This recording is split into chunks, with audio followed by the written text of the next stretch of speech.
bringing Gator Nation a different Gator great every episode. This is Jabari Gaffney. You're listening to the All for the Gators podcast. Hey, I'm Earl Everett. You're not a Gator, you're Gator bait. This is Bo Carroll. Hey, I'm Rita Anthony. This is Pt.1 Ratliff, and you are listening to All for the Gators podcast. This is Errict Faison, a.k.a. C4. This is Brandon James. This is Jack Jackson. Go Gators. Hi, this is your boy Jeremy Mincy, a.k.a. Mr. Mintz, and we were the All for the Gators podcast. This is Ben Trooper. You listening to the All for the Gators podcast. Hey, guys, this is Jarvis Moss. Go Gators. You rocking with Lito Shepherd, and we're All for the Gators podcast, man. Top notch. This is Chris Doring, and you're listening to the All for the Gators podcast. And now, your Gator alumni hosts, John, Andy, and Sid. Guys, I'm giddy this week. A little giddy. Giddy? Yep, got business to tend to. You ready? Oh, always ready for business.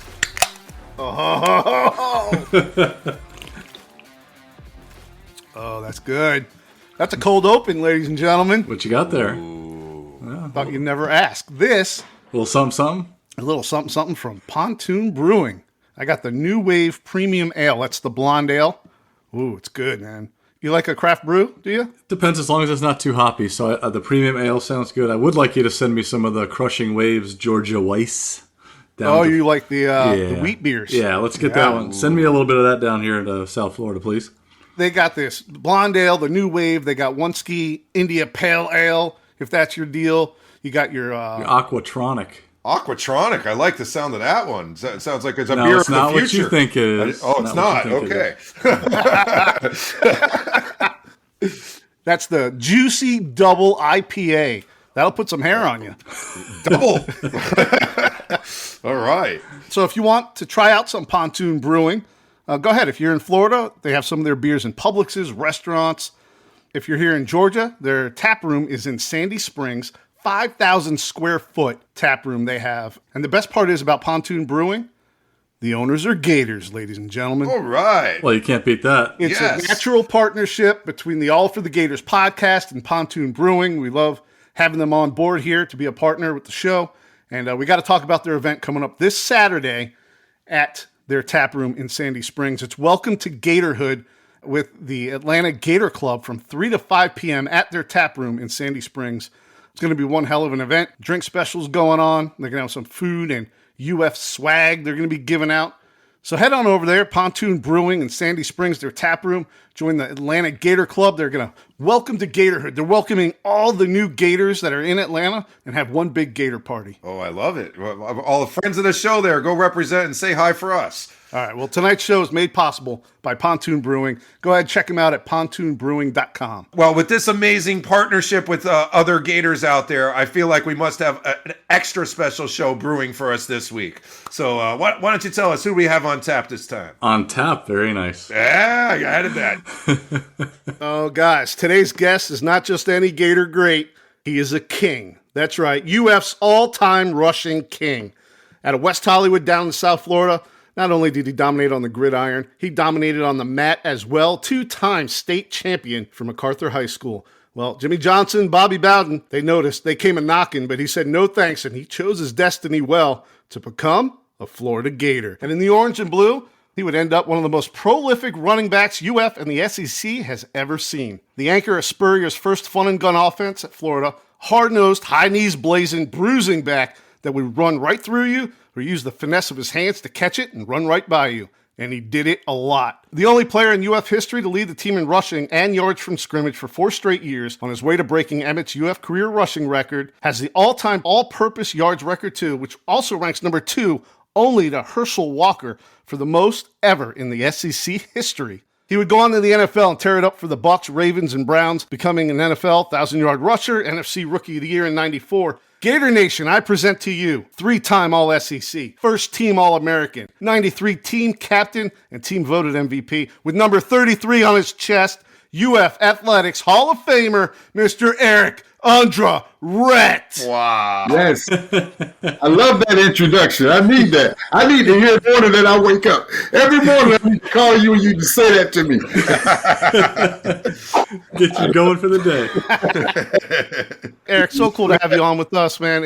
I've been a fan from college and pros for a long time, so thanks for taking the time for us.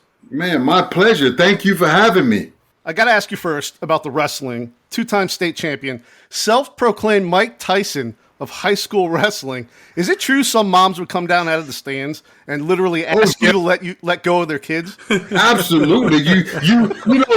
I had started wrestling at a very young age, and I must say that I was very, very strong for my weight class. When you're talking about a guy that's weighing 100 and, when I wrestled 158 pound, and you're bench pressing 400 pounds at 150. When you grab a guy, I mean, it's amazing what you could do to a person, and I was gifted in that weight room, very strong, and I got a real tight grip, and I really didn't give up any takedowns really after probably my freshman year. So, but I started wrestling at an early age, and the guys that did beat me, man, they taught me well, man. It was like, man, I felt for the person that had to wrestle me next, So I lost. I think my record was like 128-3, something like that. But it's like, those three that beat me, they beat me well, man, and they showed me what I got to do. So my opponents. But after my sophomore year, I really didn't have any matches. I had nothing but forfeits. I would go in the match. I would go in the wrestle, shake the guy's hand, and the ref would just raise my hand, and I'd be like, yeah. But it oppose an election. I love it. Yes, man, you see that. So. That gave me the balance that I needed to play football. I mean, that wrestling, I learned so much from wrestling. I can take on a linebacker, because a lot of running backs, to be a great running back, you got to be able to run, block, and catch. I can catch the ball, pretty good. I mean, I accomplished a lot catching the ball. I believe I'm the first running back in college football history to rush for over 4,000 yards and catch 150 passes. And college football has been around 150 years. So 4,100 yards. You're the first running back with over 4,100 yards and 150 catches. Right. I can catch the football. I know how to run the football. That's that's pretty easy. Yeah. But blocking, that's what's amazing. That's where you see a lot of running backs. They have to come out of the game and bring the big back in. They take on that blitzer linebacker, that outside linebacker that's going to try to bull rush them. And having a wrestling background, that could never happen to me. I could stand my ground, stand him right, hit him right in his face, and because he's not going to be stronger than me, if anything, but I can stay in the hole. And that's the one good thing that wrestling background gave me, where I'm not going to let nobody run me over or slam me or nothing like that. So I'm grateful for that wrestling background. Did you ever consider going the wrestling route, or maybe even trying out for the Olympics? I really considered that right there, but I was in a situation where wrestling really wasn't gonna. It was really nowhere to go at that time. And that was definitely way before the UFC. That was more like pro wrestling, which really we know wasn't real, and I just couldn't. It was nowhere for me to really improve, to really help out my living conditions. And that was my main goal, to help my mother out and help her reach, help her get out of the inner city that we were living in. So that was my main, and just the wrestling future, it wasn't going to help benefit us financially. So I had to concentrate on football. But I've always wrestled in the clubs. I still go over there to the high schools right now, and nobody still can't beat me. You take on the kids? I take on the kids, coaches, anybody. So, it don't matter. But nobody ain't beating me. They're not going to make these knees touch that ground. So getting back then, what drew you to football? Were you doing football simultaneous to this? Or who were some of the football players you liked as a young guy as well? Well, man, growing up, I was just a big time, Miami Dolphin fan. I was Tony Nathan was the running back. I was a big time Dan Marino fan. I was just, oh yeah.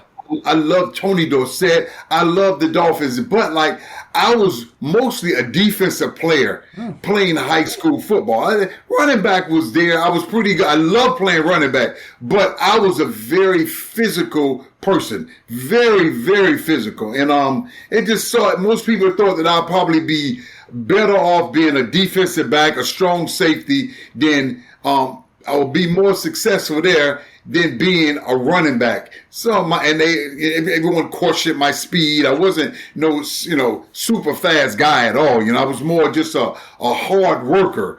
And had some very high ambitions to be great no matter what position that I was playing. You obviously made a name for yourself at MacArthur High School playing football. Your goal, you had mentioned, and I'd heard in some previous interviews, to help your mom and your family situation. So Jimmy Johnson comes out to recruit.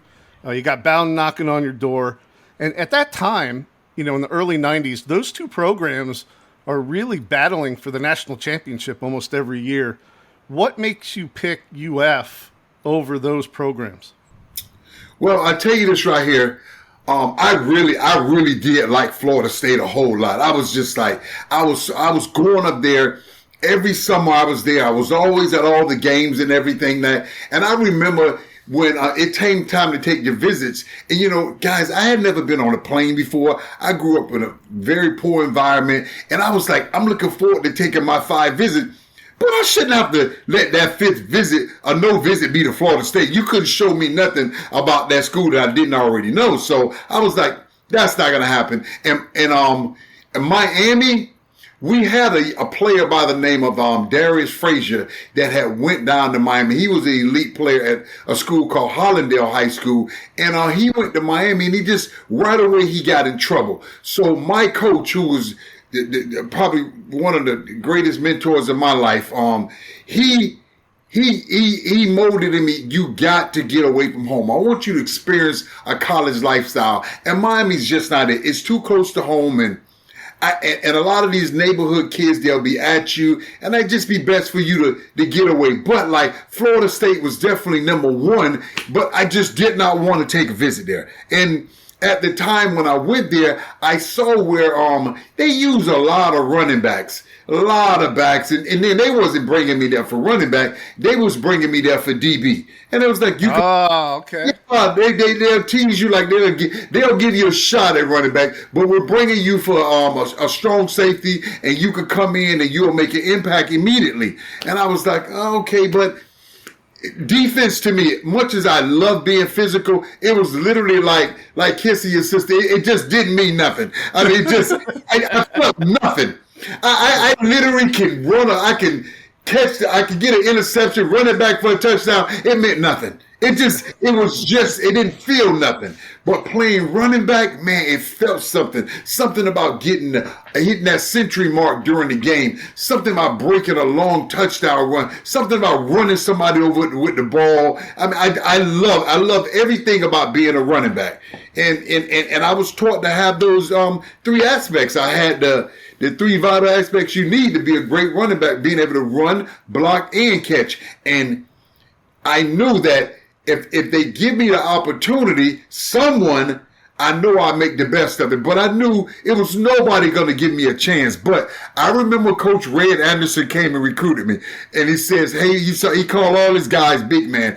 Coach Red recruited in the South Florida area. And I tell you, he was very, very good at it. I mean, he really brought a lot of top talented players from South Florida, and they bring that attitude up there. And that's definitely what we needed at the time to make the difference. But I remember him bringing me up there, and he was like, big man, I'm not saying you're going to play running back, but I'll make damn well that they give you an opportunity to play, a fair chance to play. And I was like, that's all I need. I know defense is there, but when I got there, they had me playing defense. I was with a guy named Andy Newman. I believe I was behind him. But I tried to do. I just didn't feel nothing. I didn't have a lot of enthusiasm. Sure, they come my way. I can make every tackle or whatever. But it just didn't do nothing. It was boring. It just wasn't exciting at all. But the day they gave me an opportunity, I remember one day they gave me an opportunity to play running back. Now, mind you, I went in there as a 6-team running back. It was a lot of guys in front of me. But I can assure you, when I touched that football, man, I shot through that like a cannon. Man, and then one thing that separated me from everybody else is that every single time I've ever walked on a football field, I never walked on a football field, never walked off a football. I always jogged on. That's how much love I have for the game. But I can remember, man, when I got that football, man, I shot through that hole and I ran all the way down the field and I scored a touchdown. Something I did for 4 years straight at the University of Florida.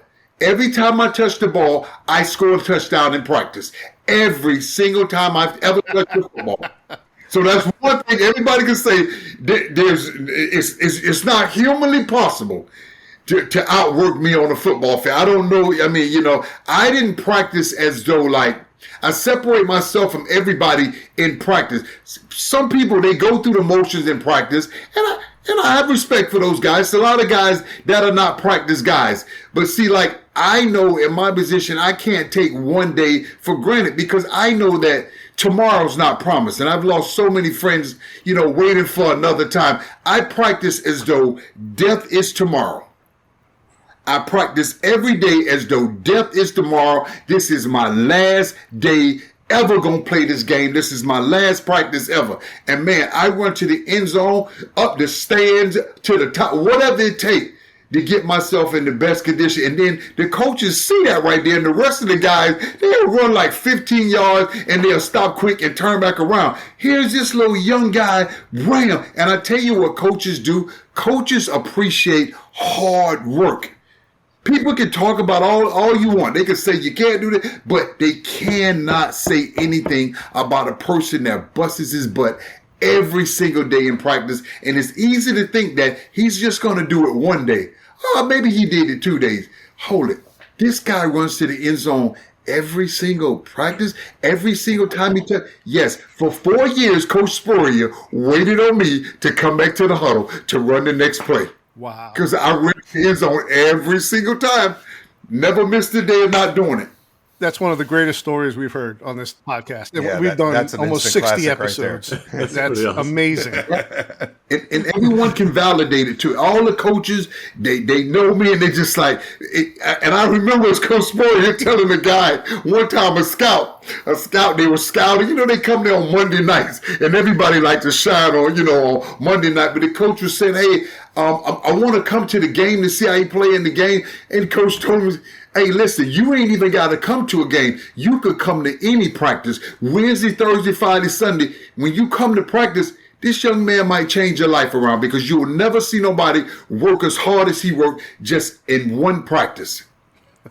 I mean, I must have 2,000 or 3,000 yards rushing every practice. So if I'm going back to practice, what is 100 yards during the game? It's nothing. Because, I mean, my conditioning is unreal, and I believe that what makes a great player or a running back or any position if you're in phenomenal shape. And that's one thing I kept myself in great shape. Florida had a bunch of guys come through, great running backs. Lorenzo Hampton, Neil Anderson, and, of course, Emmitt Smith, right before you. Did any of those guys have an influence on you to go to Florida? Well, it seemed like I've been watching Emmitt Smith ever since I was maybe like a ninth grader. And I remember I was a running back and I remember having a real good game. And you'd only get the newspaper. We had something called the Hollywood Sun-Tattler. And man, they did a special on this guy up in Pensacola. And I couldn't believe how many yards this guy had rushed for in high school. I was like, it's a different game up there. But like, man, that right there, I've always been in that shadow right there. It's like, wow. And I never would have thought when I signed with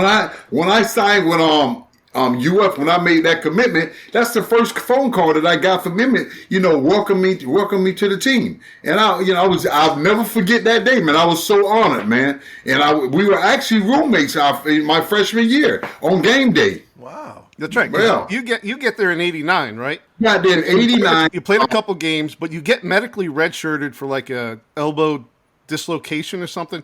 Was that a Dr. Spurrier diagnosis or was that a legit injury? Because we've heard some stories about. I didn't. People think I faked the injury. My elbow actually popped out. Okay.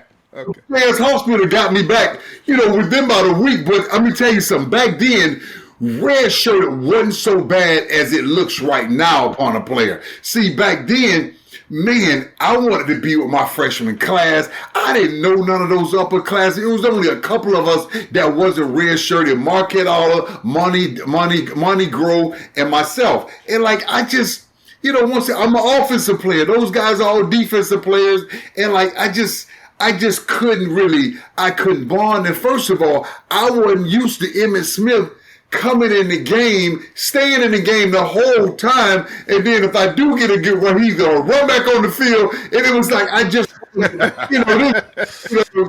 he didn't share no time or nothing. He was like, I've never seen nothing like that. It was Emmitt left, Emmitt right, Emmitt up the middle, third down at 16, second down at 40.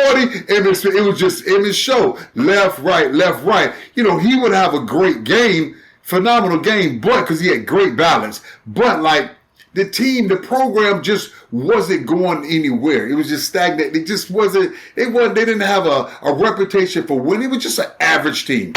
So you mentioned your experience with the great Emmitt, another king. Well, that's pretty amazing. You were roommates. Did you have like any indication that someday you'd be taking his title? Did you have the confidence to rib the upperclassmen there? Hey, you're doing great, but I'm going to take all that eventually. Did you foresee that at all? He could almost see it in practice. I can tell if you were around me knowing that he's not going to let nobody outwork him because he can see every time I touch the ball, I'm running to the end zone. It wasn't long before he was running to the end zone. Everybody, so I'm gonna build it up around me to let you know I'm gonna practice, however hard I can. But like I remember the weekend that I got hurt. Emmitt was down that weekend, so I was set to start against LSU. And let me tell you, if I would have got in that game and played, you guys probably would have never heard of Emmitt Smith. I'm just kidding, but I tell you, man, once I get in that game, man, with that monster offensive line that he had, oh my goodness gracious. Well, let me ask you one more question about Emmitt. So that 89 season, your elbow's legitimately hurt. You're on the sideline redshirting, watching Emmitt in his last season. Did you learn anything from watching him? Yeah, I learned a lot from him. I've never, you would have thought that Emmitt Smith was a wrestler because I saw his, I had the strength, upper body strength. And I believe that I was the, coming out of high school, I believe that I was, one of the strongest guys on the team, if not the strongest. But it was kind of embarrassing to be that strong. But Emmitt had a lower body strength. I mean, I can bench press 470, almost 500 pounds, but Emmitt can squat, he can leg press 1,000. So that's even more amazing. His strength was in his lower body. He didn't have the upper mass or nothing like that right there. But, man, it showed me how powerful his legs were, and you can't just tackle him with no arm tackles. And balance, his balance is probably better than any running back I've ever seen. You could hit it, especially near the goal line. Near the goal. He just doesn't go down with no arm tackles. Yeah. So let's talk about Coach Spurrier coming back, in 90. That shift the culture. We've had a lot of your teammates on, Ernie Mills, Will White, Kurt Kirkpatrick. They've gave us their perspective on Coach Spurrier coming in and that culture change. As a running back, or at least in your mind, you're a running back about to be. What was your perspective? How were you feeling about Coach Spurrier coming back and the change that was going on? Well, when he first came back, I just knew that, everybody just told, this is a passing attack offense. This is a passing attack. He don't really run the football. He going to light the scoreboard up. This guy throws it every down. But I remember when he did the interview to come back and he talked, I went to the interview when he was coming in and he indicated that, people think that I pass first, run first. It just looks like that because we score a lot of yards, we score a lot of points, and we pass the ball a lot. But we run the ball an equal amount, and we've had 1,000-yard rusher every year. And I was like, wow, that's impressive. But it looks like he throws the ball a lot more. But in reality, he runs it just as much as he throws the football.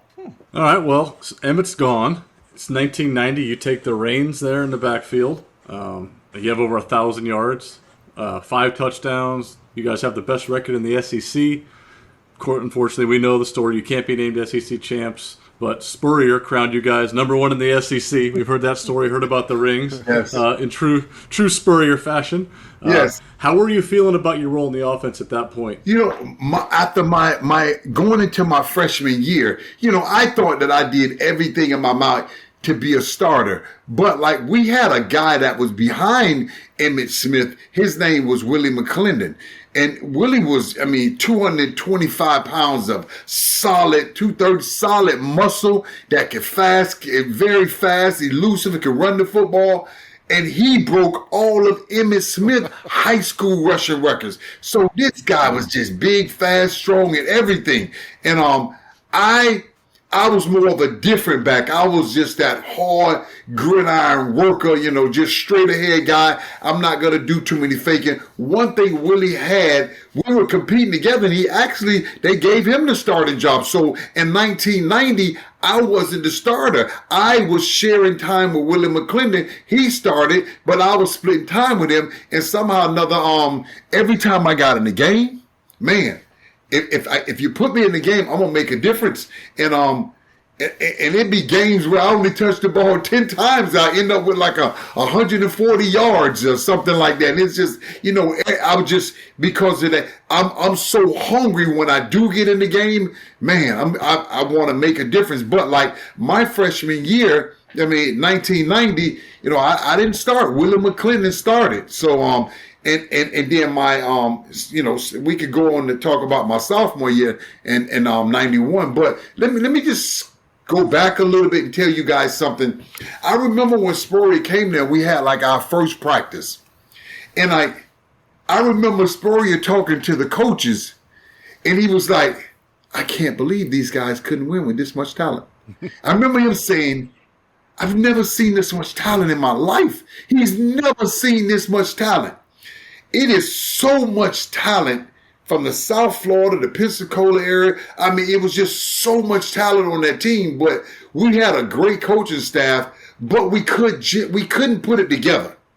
And Steve Spurrier came in there, man. And one thing I like about him, man, he doesn't care about names. He does not get up with all your names and all you did in your past, what you did in high school, or what you did before you came, when you last year with, all the other coaches. You are going to come here and you're going to compete. And the best players are going to be on the field. The best players, in his opinion, is going to be on the field. And that's when you get a guy like, Shane Matthews. Normally, guys, the coaching staff didn't even let him practice with the other team. He was over there. I remember he was doing handoffs with the running backs all the time. Wasn't even thought about. But Spurrier saw something in that young man. And man, who would have ever thought? Like the 5th or 6th team quarterback, and longer than me, I came at a 5th or 6th team running back, but and one day work our way up to be number ones. You mentioned Shane Matthews, another future SEC player of the year and everything. Any indication of the success? Did you have any relationship with him early before you were in the starting lineup together? Any indication of what you guys were going to be able to do together? Did you see it? Or was Spurrier the only one who did? Nobody really saw it. I know that we had our spring game in Jacksonville, the orange and blue game.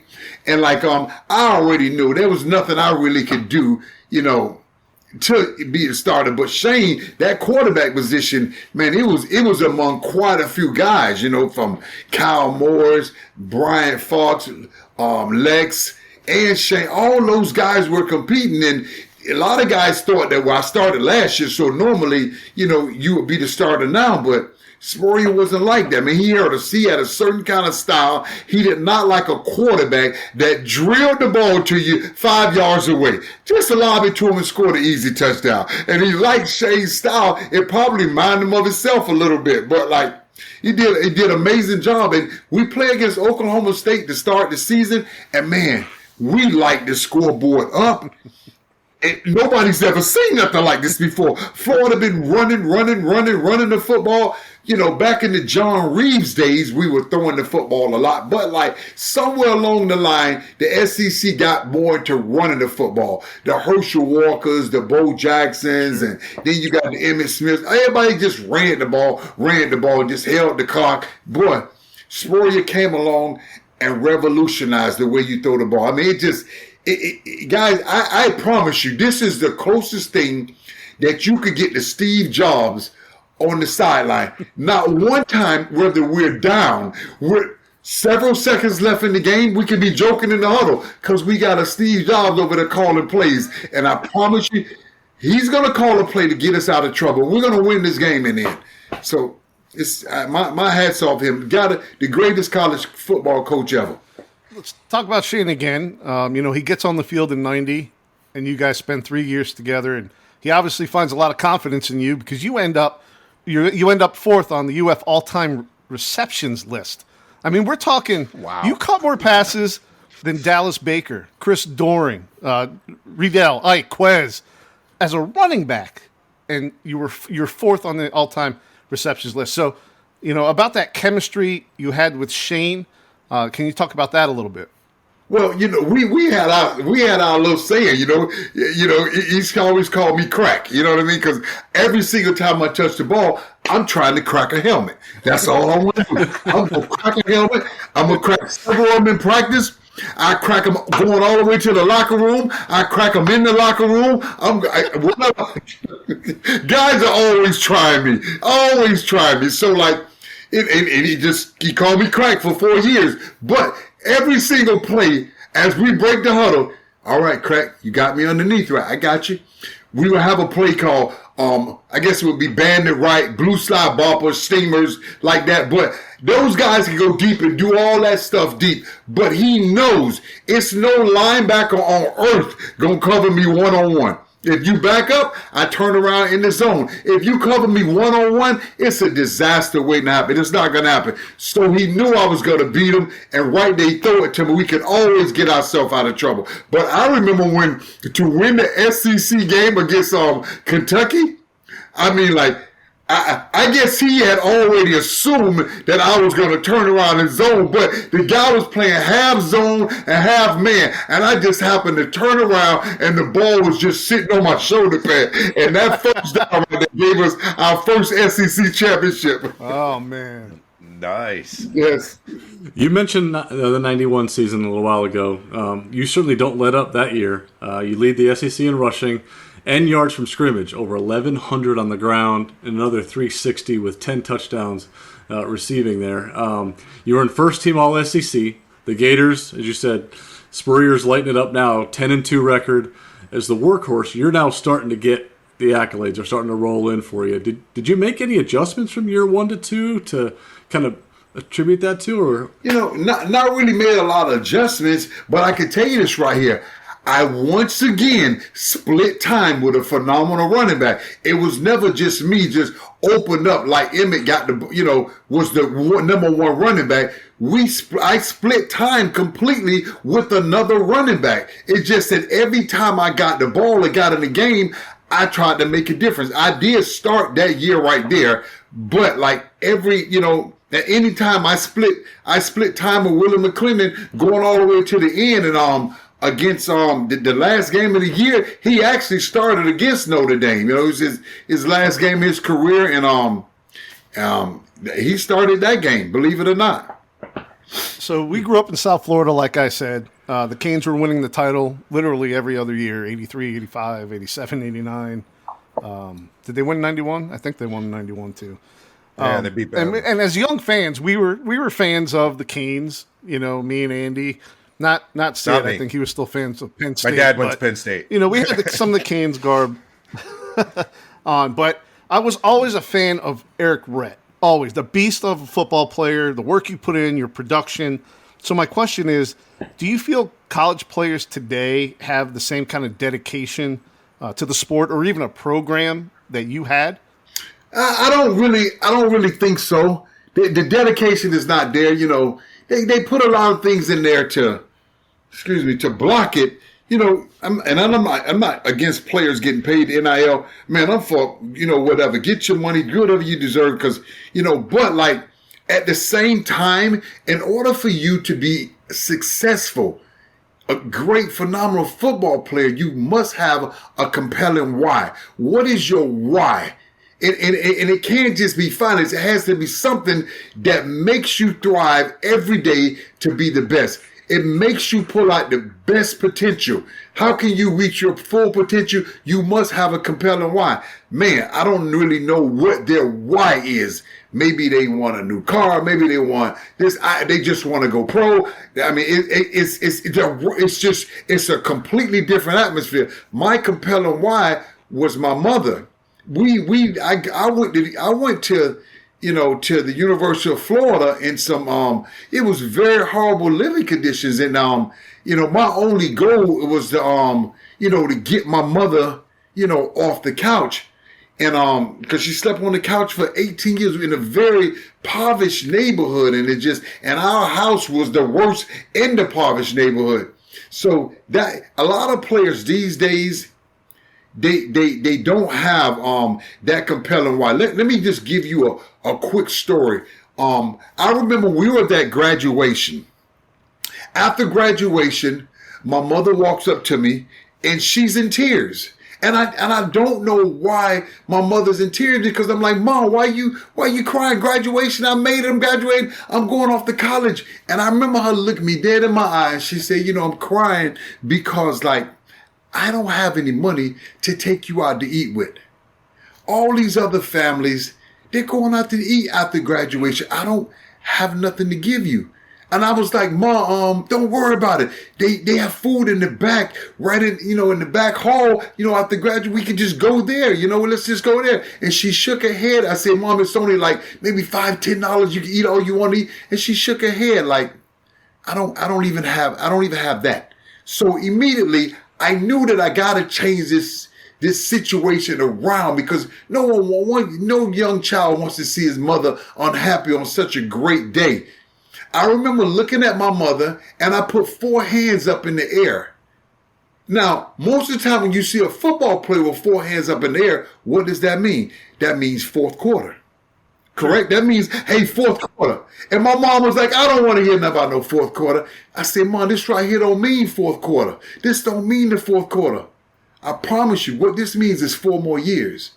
I promise you, if you could wait 4 more years, I promise you will never have to worry about money again. You'll never have to worry about finance. You'll never have to worry about sitting there catching a bus or walking in the rain to try to feed your boys. I promise you, I'm going to work my butt off when I get there like nothing they could ever imagine. Never, ever imagine. And now let me tell you, I remember going off to school. About a week later, I went off to college. The first thing that they do when they get you at University of Florida back then, they will want to test you. They want to see where these athletes are. They take a picture of your body, what you looking like right now, and then they test you. How do they test you? They test you like in the 40. They'll test you in the weight room. Now, I remember all of us was in the weight room. All the young guys, all of the recruiting class, 1989 recruiting class, and they put 225 on the bar. Now, so but they set up where linemen, they should do 225 maybe 15 times or whatever. Once again, these are young guys, and I don't know how strong they are, maybe 15, 20 times. The linebackers, they should do it 12, 15 times. And the running backers, they get it 5 to 10 times. That's good right there.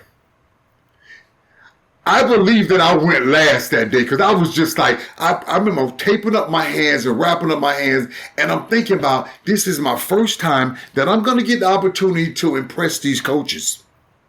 I got up under the bench press. Let me tell you something, man. As I lift this weight off, it felt like 2 balloons on each side. I'm talking about, I could just remember pumping this thing up. I was just going. And the guy, we had Kelsey, it wasn't Doug, it was the strength and conditioning coach. And I remember I'm just pumping, and he's like 35, 36, and he just took the bar. I swear I could have did it 100 more times. Guys, I was so psyched out because I had that compelling why. These guys are off to college and they want to go pro. My living conditions, I gotta go. I gotta be successful. I gotta make it. It's no more going back home. I don't have a home to go back to. And I remember After that right there, everybody would run around the weight room screaming and laughing and everything like that. I remember going to class. I went to class right after that right there. And someone came in and gave the teacher a note, the professor a note. And he says, Mr. Interrupt class, but Mr. Rhett, they need you back in the south end zone. And I'm like, dang, the south end zone, what happened? Where they could just, I guess this college, they could just come and get you out of class and bring you back. So I went back to the south end zone. The coaching staff had formed a U around the bench press. Like they formed a U. The whole staff is there. They looked at me and they said, we can't believe a guy that weighs 185 pounds literally burst the bench press record here. We don't believe you did that right there. Do it again. Man, I went to the locker room. I changed my clothes.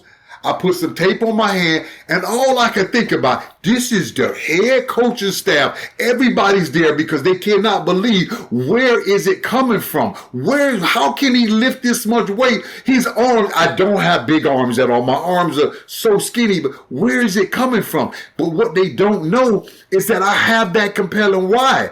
Man, I got a mother that's sleeping on a nasty couch. My living conditions are horrible. It ain't no home no more. I have to make it. Right. Man, when I got up onto that bench press, this time it didn't feel like balloons. It felt like two feathers.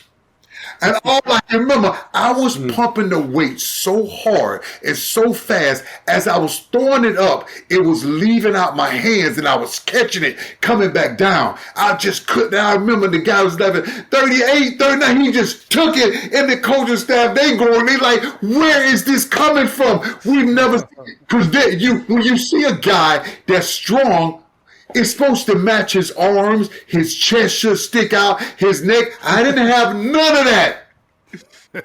None of that right there. All I had was a lot of heart, a lot of stamina, and a compelling why. And that's what the young players need today. You must have a compelling why to be successful. Whether you got to have a reason. What is your reason why you got to make it? Because you can't just want to make it. If you do, you won't be successful long. You have to make it. What is your compelling why? Did someone tell you that you will never be much in life? Do you have a mother or a grandmother going through something? It's got to be something in your life that pushes you, that catapults you to the top. Something.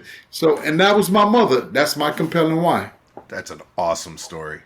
We're going to get to your pro career in a little bit, but I guess just kind of following up on that story, when you got drafted and made it to the NFL and got that check, tell us about that, whatever you did for your mom. Man. What were you able to do for her, and how did that go? I wish I would have sent you this video on Facebook. My friend of mine, Andy Enriquez, he did a great video. It's got over 2 million hits. It was completely about me, my drive to be the best. And my compelling wife, my mother, is the story of the green couch. My mother slept on a green couch for 18 years. She sacrificed for me and my brothers where, we could have beds and she'd sleep on the couch and we would go to the local market and we'll fill it up with cardboard boxes because she was sleeping on the ground almost. But one thing my mother did, she's a praying lady and that's all she does. She just prays. And man, those prayers, finally answered. And the time I got paid, I went down to an area in South Florida, beautiful area, Plantation, Florida, and I bought my mother 4,000 square foot, 3-car garage house. Good for you. So, and that was my only goal in life, was to take care of my mother. And man, we got to get that compelling why, no matter what business you're in or whatever sport that you play or how you live in your life, you gotta have a compelling why. That's what drives you in the end. That's awesome. You're a king on and off the field, man. That's great. Look at that. That's terrific. Got to respect a man taking care of his mom. But that's right. Getting back on the field, I'm a bit of a championship guy, and I want to ask you about that 91 championship. We all know you really were the champions in 1990, but 91 was the first official SEC championship for the old ball coach in this era that you were clearly a huge part of. Yeah. What are your memories or takeaways from that first official championship for you? Well, you know, in '91, man, we was just lighting that scoreboard up. I still remember the 2 games that we did lose. You know, we lost to Syracuse. And it was so odd that Syracuse picked us for their homecoming game. It was their homecoming game, so usually you're supposed to blow a team out. It was like a slap in the face. Syracuse picked us for their homecoming game? What, are they crazy? Why would you? That's like a slap in the face. They chose us for their homecoming game, and I believe this was a point where a lot of the guys' ears busted open inside the what is that? The Carrier Dome. Right. Let me tell you something. They ran a fake reverse to Quadri Ishmael, the first play of the game on kickoff. The missile. Yeah. The missile. The missile and the bullet. Let me tell you something, man. You have never in your life heard a crowd to where everybody, including the coaches, the referee, everybody had their hands in their ears. And if you didn't put your hands in your ear, it would feel like your ears are about to pop, about to burst. They had a triple option going. We just couldn't stop it. We just couldn't get ourselves together. But a week later, we just went on a spree, just dominating every team. And that was a year that we literally beat Alabama 35-0. We blew away Auburn. We blew away Tennessee. Beat the brakes off of them. And we beat Georgia. What's the chances of a University of Florida team winning all those games by large margins? Man, this was a serious coaching staff. And I tell you what made our team so much different than so many past teams, when you walk in that locker room after the game, man, it's unlike any other team. I walked in the locker room with every team, but it was never like our locker room because everybody participated. Everybody had a say-so in this win. It wasn't just the great players playing. No, man, Spurrier wanted to show you his system was so potent. I could put anybody in your place. So please don't get arrogant and think you all that. I mean, look what happened when Danny Wolford didn't play. Eric Kresser came in and broke an SEC record. So anytime, man, his system is so potent, and you just got it. Hey, everybody was for it. And we're actually going to take a break here, because we got so many good stories from UF's all-time rushing king, Mr. Errict Rhett, that we have enough for 2 episodes. We're going to spread the wealth. I love it. Hanging out with royalty a little longer. Can't go wrong there. More time, the better. I like it. So we heard about his compelling why, his story about his mom, and that was his compelling why. How wrestling, helped with his strength and stability and being a running back, and great stories about, first getting to the University of Florida his first couple of years. And next episode, part 2, he's going to continue talking about his Gator career and how he went on to become a first-team All-American, UF's all-time rushing king. Rookie of the year, NFL. Rookie of the year in the NFL, and then be enshrined in UF's Athletics Hall of Fame. So part 2 will be coming. Stay tuned. This has been the All for the Gators podcast. And don't forget, this episode is brought to you by Pontoon Brewing. And they have an awesome event this Saturday or today, depending on when you're listening to it, August 24th from 3 to 5 p.m. at the Pontoon Brewing Tap House in Sandy Springs from 3 to 5 p.m. The Atlanta Gator Club's going to be out there. All the new Gators around Atlanta are going to get there. One big Gator party, throwing down drinks. Tons of UF swag's going to be given out. It sounds like a great time. So you want to get out there, Pontoon Brewing. Great way to get ready for the Gator season start. And once the Gator season starts, a great place to watch the game as well. You got it. So we don't do 2 bits on part 1s, do we? Nope, can't do it. We did a cold open, and this is the cold close. We do have to do a Go Gators, though. Absolutely. Tune in for episode 2. Go Gators. Go Gators. Go Gators.